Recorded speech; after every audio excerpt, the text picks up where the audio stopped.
Right, I'm here with Gary and Rob from Legend Music. Gary, tell us about what your studio, what your role is, and then Rob first. Okay, Legend Music is a relatively new studio in Phuket. We've been open for about 18 months. My background is I was a producer in South Africa with my own studio, and when I relocated the family here, we just kind of brought the business with us. My co-conspirator Rob is... Well, I'm fortunate that Gary lets me come in and annoy him, really. I come in and when I haven't got anything to do, I come in and kind of try and make myself useful. All right, but you've been quite useful recently. You've been forming a band, haven't you? It's called the Dark Fibre. Dark Fibre, that's correct. Who made up the name? What's it mean? It's Gary's baby. It's a band name that I've been wanting to use for probably 10 years. Well, it's a name I've been wanting to use for 10 years, and I thought, well, maybe I should write a song around it, or maybe I should have a band called it, or maybe I should have an album called that. And then as it turned out, when we started working with Bonnie, we were looking for names for the project. And it turned out that we wrote a song called Dark Fibre, and we called the band Dark Fibre. We just didn't name the album Dark Fibre. Now what Dark Fibre means is both Rob and I, in previous lives, have a telecommunications background. So we know Dark Fibre because when light or when signal is not being sent through fibre optic cables, like telephone cables that span the globe, executives refer to that as dark fibre, and it's not good for business because if the fibre is dark, it means they're not making any income. Okay. But just because of the name dark fibre, I mean, you know, we're all made up of a particular fibre. We all have light, we all have dark. You know, it has many meanings. It means to people what they think it means. Right. You know, it's just coincidental that it's got a technical term. And coincidental, your studio here at Boat Lagoon is beside a 3BB or internet fibre optic base, isn't it? I hadn't even thought about that. Yeah, I have to say we moved in first. All right, there's a nice studio here, and obviously you can produce your own music then. Are you going to become legends yourself? Well, we're kind of hoping. Rob and I write, you know, Dark Fibre itself was born out of the fact that we're songwriters, and you know, we'd got together and we'd started writing for anybody that wanted it. So, you know, I have a publishing company and it's administered by one of the big publishing companies, and we write music for that publishing company. And because I'm not a musician myself, I need a co-conspirator that can come in and, you know, play guitar and help me out with chords and things like that. And it just turns out that he's a really, really prolific songwriter. So together we find that we write different music than what we would have by ourselves, but it just really seems to, we seem to gel. And that is how Dark Fibre kind of started. You know, Donna Summer was coming to town, and I said to Rob, she had booked the studio. They were going to do rehearsals in this, or they did do rehearsals in the studio. And I said to Rob, I don't want to be caught short. You know, we need to write a track for Donna Summer. And the only logical person to sing it was Bonnie. So we got Bonnie in, and we said, you know, won't you please come and sing this demo for Donna Summer? And then, you know, it turned out so great that we didn't give it to Donna Summer. We started Dark Fibre. Right. You just dropped a name in there, Donna Summer. She popped by the studio, did she? We had her 14, 15, 16-piece band. It was a lot of people. I seem to remember it was. What really they cool. did is the back end of the office, which used to be our offices, and had lots of desks and things scattered around.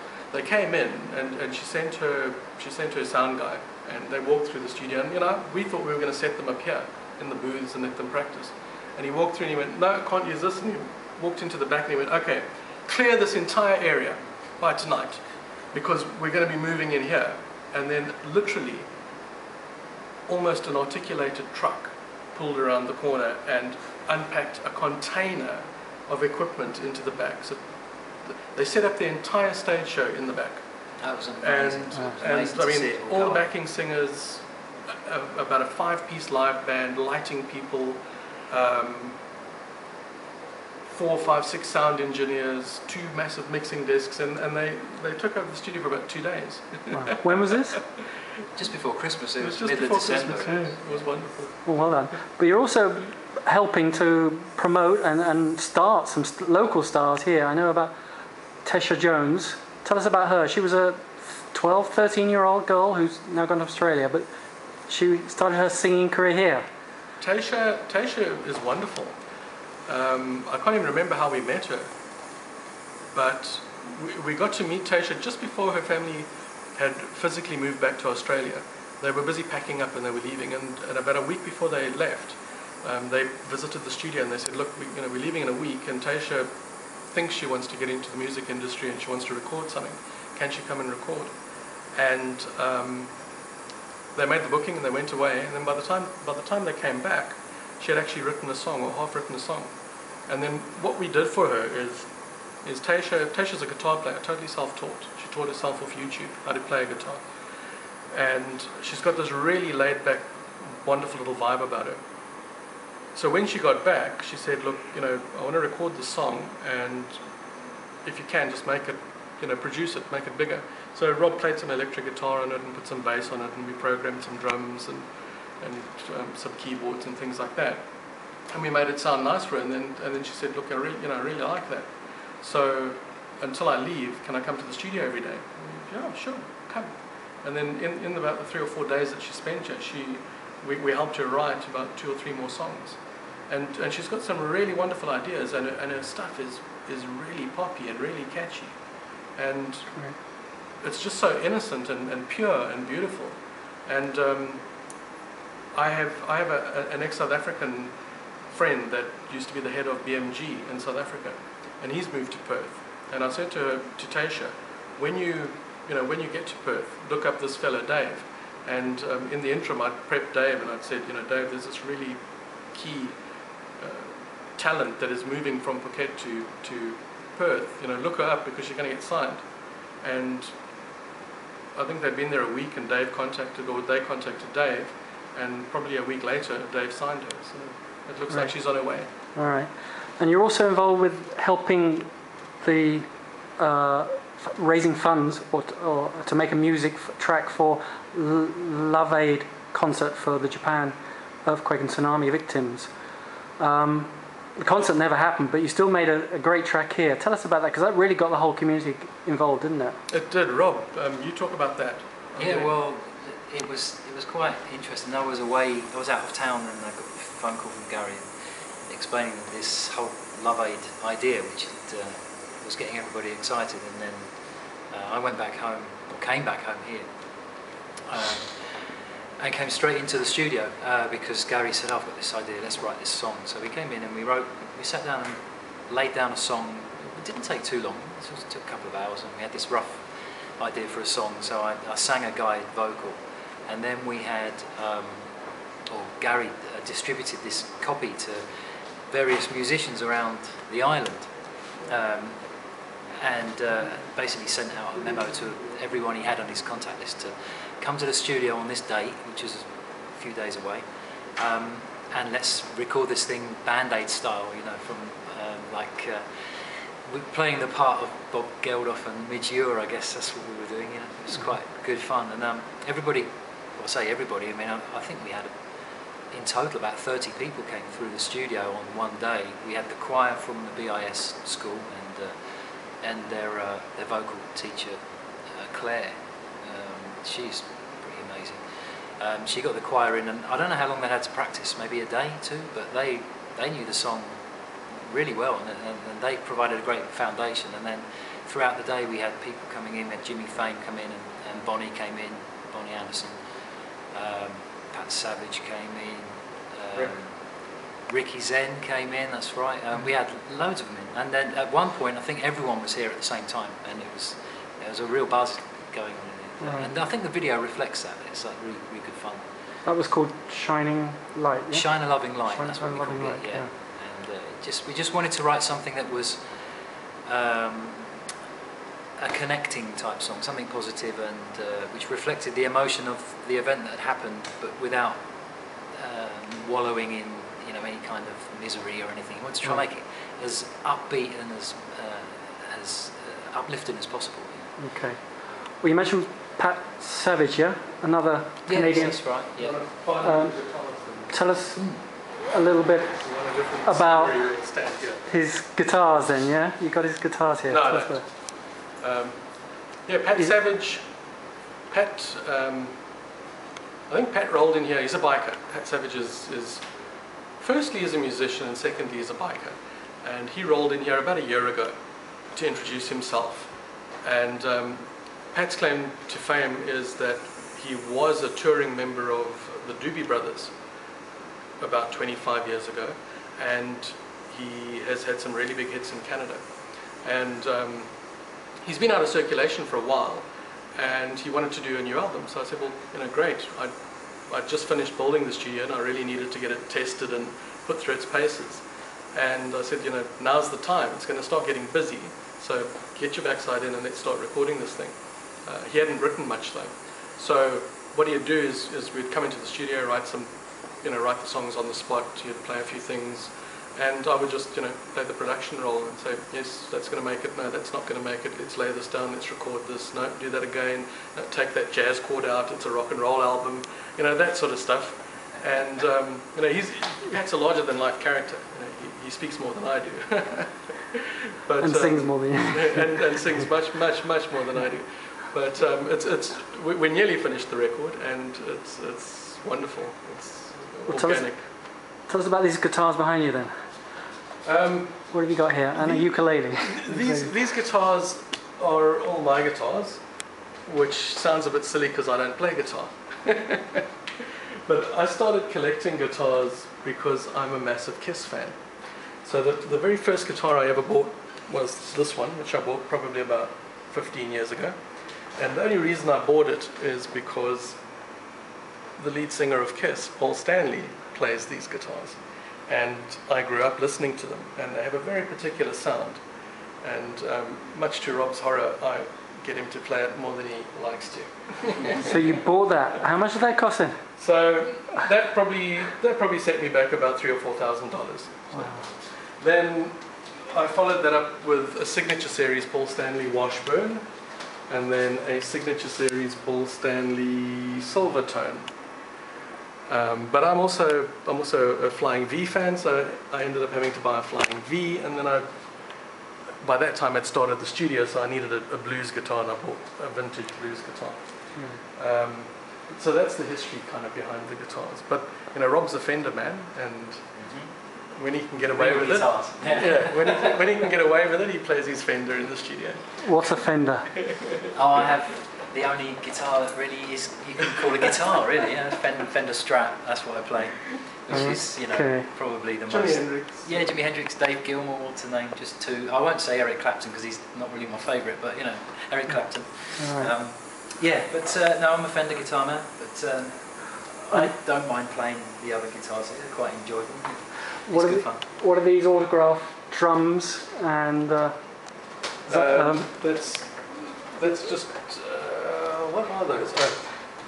The autographed drum and drum skin are from a South African band called Calvin Declined that I was going to work with. I bought them out of their record contract when I was still running the record company in South Africa, and we were going to release their second album, and then it just turned out that we never got to work together, so that was a bit silly. But it just killed that. And that is an autographed cymbal by a percussion act from South Africa called First Project. They've played all over the world. They tour the world. They're a really, really popular percussion band, and I recorded their debut album. Wow. All right. Well, give us a quick tour of the booths. You've got how many booths here? 3, 4? Yeah, we've got 3 booths. This one is the drum booth. And at the moment it's set up as a band room. It's got the electronic drum kit in with all sorts of other stuff for band practice. What happens is, when we've got to record drums, we just move everything out to one of the other booths. We set the drummer's drum kit up in there, and we record drums in there. It's a very live room. There's a lot of reflective surface, and you get a really nice, big, bright drum sound out of the room. And Completely there's lots of soundproof. glass. So the noise doesn't come into the main It's not room? completely soundproof. No. When building a studio, you've got to make sure that you try and get the rooms to sound as nice as possible. And that's the first priority. The second priority is stopping noise coming in. And then the third priority is hopefully not pissing people off by noise going out. But that's quite low, down the list. But so no, when a drummer's playing in there, you can hear it out here, but it's not very loud. Okay, but the glass doesn't break when they push up the volume. Not at all. What's the next? This booth is the instrument booth. So the theory is you set guitar amps up or bass amps or whatever you need to record in there, and isolate it. I'll put some light on for you. Okay. To get it, to get the guitar cabs or whatever isolated. But I have to say that we've never used it, because every time we record guitar players, we find that they prefer the sound of us plugging them straight in through one of the guitar amp sims that Rob and I use. I use Boss GT technology, Rob uses 11 rack technology, and when we plug the guitar players in and they go crang, they go, oh my god, that sounds better than my amp, and we record them like that. Right. So we don't use this room. Not yet. We do for storage.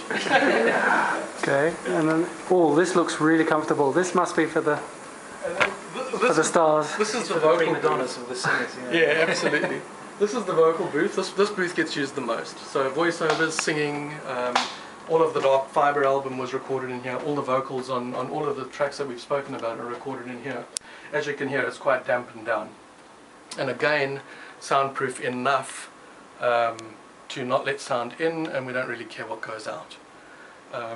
There's a bit of a story around the lighting in this room. It used to have lighting fluorescent tubes like we had outside, and on one of the very first voiceovers we got to do, HBO from New York sent Liev Schreiber, from a well-known actor, around to do some voiceovers for them, and we didn't know that Liev Schreiber was coming, so we'd set up for the voiceover, and the next thing his car arrived, and oh my god, this famous fellow got out, and we were a bit starstruck.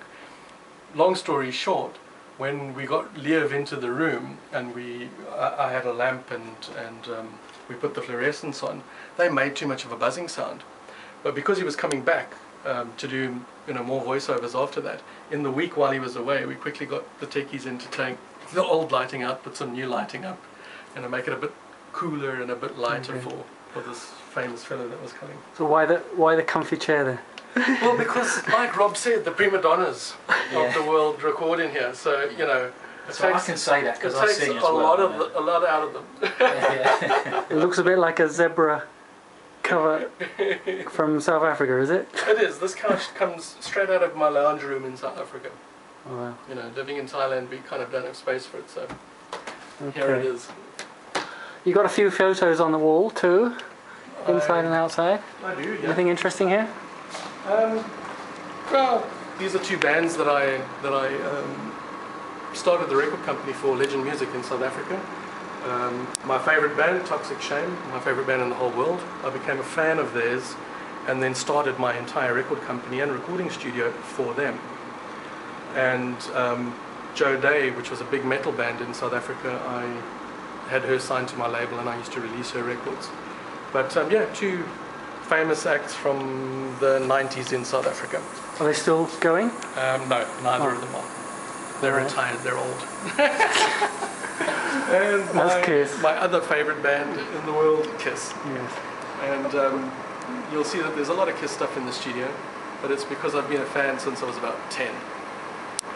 And they haven't been here yet? And they haven't been here yet, and I have to say, I'm not sure if I'd want them to, because,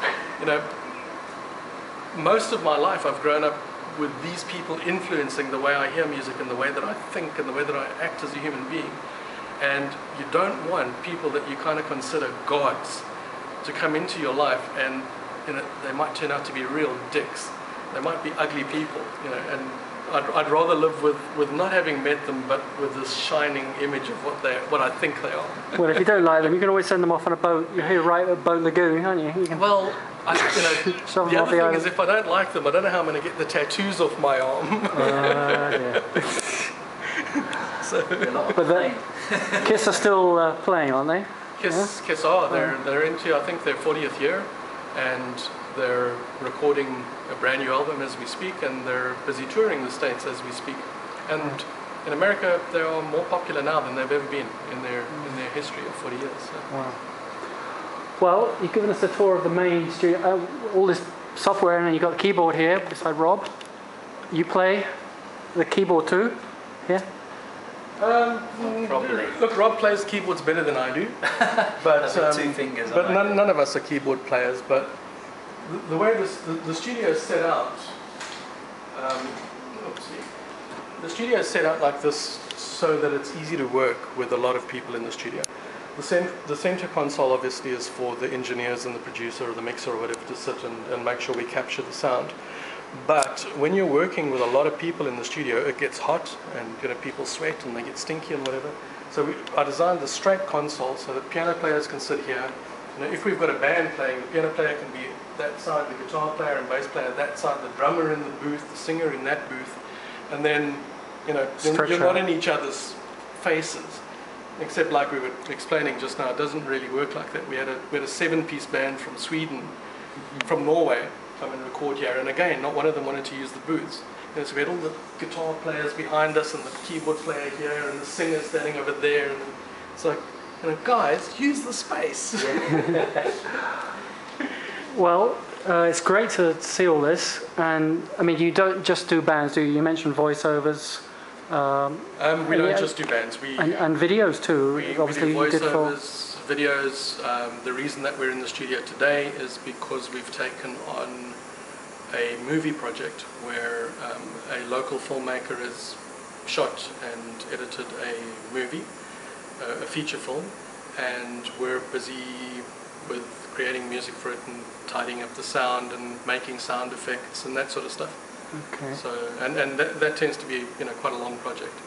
Was the movie filmed in Phuket as well, or The movie was filmed in Phuket. Yeah. can you give us a name, or is No. it secret? Yeah, It's a until secret revealed. still. When will it come out there? It's going to be ready in time for the Sundance Film Festival, which is not long from now. So entries are going to be in for that, I think, at the beginning of September.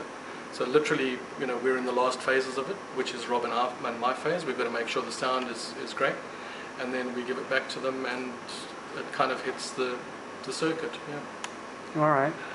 Well, just go to the hallway. There's a few more pictures in there before I forget, There's loads in there. and that will finish the tour. Sorry, we're interviewing you again. Oh, sorry. Nick's just quickly run out. He's hanging. That's fine. So who we got on the wall here? Boy George. He's been to Patong a few times, hasn't he? I actually got to meet Boy George in Thailand. Yes. So it was a bit of a starstruck moment for me. I've been a Culture Club fan since the early 80s, and when I heard that I'd have the opportunity to meet Boy George, I jumped at it, and only in Phuket. And I've met so many famous people, in being involved in the music industry in South Africa, but never Boy George. And it's always wonderful to meet one of your idols that you kind of grew up following. Mm. But there's others. There's backstage with the Counting Crows, Renee Angelil, who's Celine Dion's husband and manager. Okay. Got to meet them in South Africa. There's Gladys Knight from Gladys Knight and the Pips. She toured South Africa. I got to interview her. Maroon 5, if you go around that way. And Okay. Liev Schreiber, the actor that came to the studio to do some voiceovers for HBO in New York. All right. And then Kiss stuff. No platinum records on the wall yet, though. No. But Just, you're working on to. just a lot of swag, a lot of my early influences. And as you can see, a lot of Kiss, because when you've been a fan for 30 years, you tend to gather a lot of crap. And when we put the studio together in Phuket, I had finally the opportunity to get a lot of the stuff out and put it on the walls. So over there we have original posters from 1978 from the solo albums. So those are the original solo albums in picture disc, and these are the original posters from '78, which is why they're in such bad condition. Do you ever, shall I say, dress up but look like that? No. No, fortunately not. And it's a family affair. You've got your son and your wife and your dog here. Yes. So they all join in. They all enjoy. We're a music family, music yeah. and the we're a rock recording and roll family, so they have no choice. All right. Well, thanks a lot, Gary and Rob and Debbie and your son for giving us a tour of Legend Music Studio here at Boat Lagoon in Phuket. Cheers. You're welcome. Okay.